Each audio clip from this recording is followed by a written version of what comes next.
Good morning, Steve Freed in Chicago with the morning grain comments. Markets are mostly lower overnight. Yesterday we saw maybe a little bit of buying in the beans and wheat. Beans maybe because China might be relaxing some of its COVID quarantine restrictions, and that there was some talk that the Fed may slow some of the pace of increased rates. And so that kind of helped most commodity markets. Gold market right now this morning is about ready to break out on the upside of recent highs. Silver's already done that. And we see cocoa and coffee and cotton also turning higher.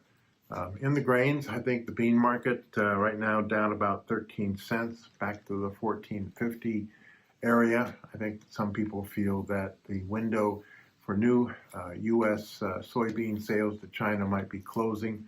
Guesses for today's weekly export sales is 500,000 to 1 million tons, which is a drop from the recent weekly sales. We also note that Brazil weather is mostly favorable.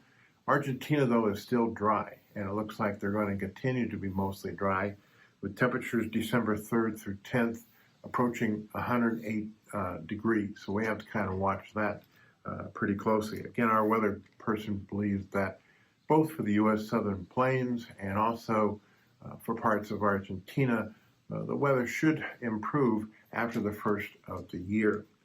Corn market also down around the 633 area in the March. We failed to trade over 669 yesterday, which triggered some month-end profit taking.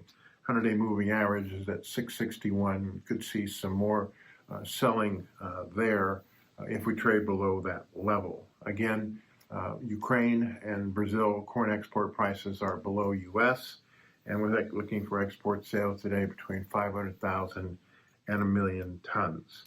The wheat market yesterday was up, maybe on talk of more domestic wheat feeding, but also some month-end short coverage. We estimated yesterday the funds were near short 66,000 contracts in Chicago. Today we're kind of back to the norm of Russia wheat prices and export supply is enough to reduce some of the demand for U.S. wheat exports. Export sales today expected between 300 and 625,000 tons. U.S. prices of soft wheat has narrowed the gap between France, but U.S. hard wheat is still expensive relative to Germany and especially to the Black Sea.